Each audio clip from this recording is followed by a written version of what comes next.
we elect into our public offices. Because, as I've said before, when you allow hyenas to take care of goats, why should you be surprised when the goats are eaten? This is the same. And Africa is only going to realize our potential in all areas when, by dint of choice, we enable and allow our best men and women to serve in different areas. When P.L.O. Lumumba speaks, the whole world listens. With his commanding presence and unmatched passion for Pan-Africanism, Loch Otieno Lumumba has become one of the most respected voices in the fight for justice, unity, and integrity in Africa. But behind the speeches is a man who has dedicated his life to reshaping the future of the continent. Born in 1962 in Usenge, a small town near Lake Victoria in Kenya, P.L.O. Lumumba was raised in a country grappling with the aftermath of colonial rule. From an early age, Lumumba displayed a keen interest in justice and passion for knowledge.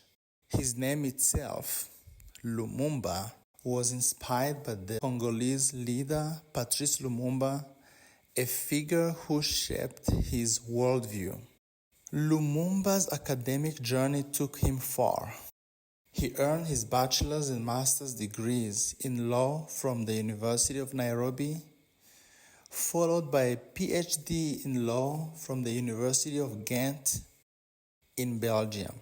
His academic excellence was matched by his hunger to understand the root causes of Africa's challenges and find lasting solutions. He became the director of the Kenya's Anti-Corruption Commission in 2010, where he sought to tackle one of the nation's greatest challenges, corruption.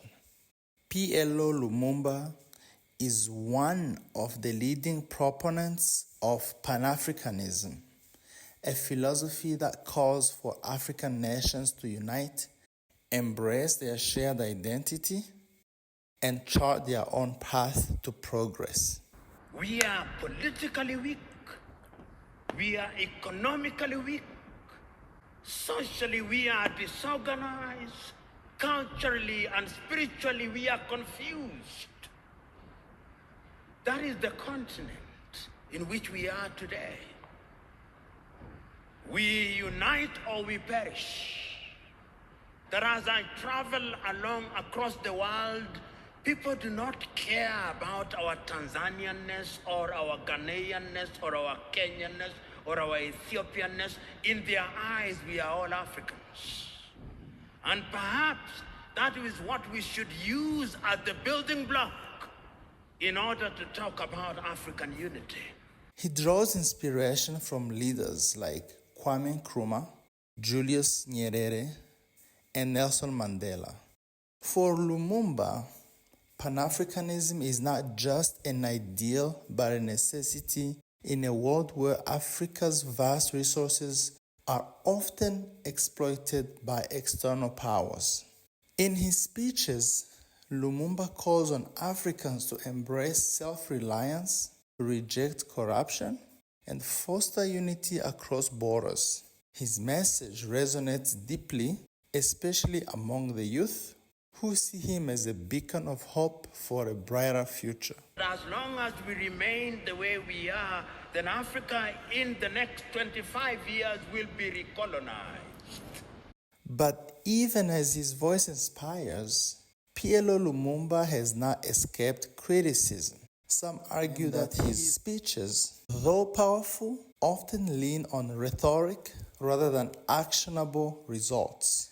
Yet his supporters argue that Lumumba's role as a thinker and visionary is crucial in sparking dialogue and inspiring long-term change. They see him as catalyst, challenging the status quo and redefining what leadership should look like in Africa.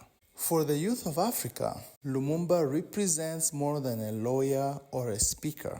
He is a symbol of power of education, the strength of conviction, and the belief that Africa's potential can only be unlocked by Africans themselves in unity.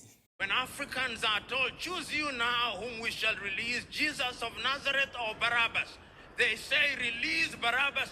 And when Barabbas behaves like Barabbas, they say, why are you not behaving like Christ? From Nairobi to Lagos, Addis Ababa to Johannesburg, PLO Lumumba's voice echoes across the continent.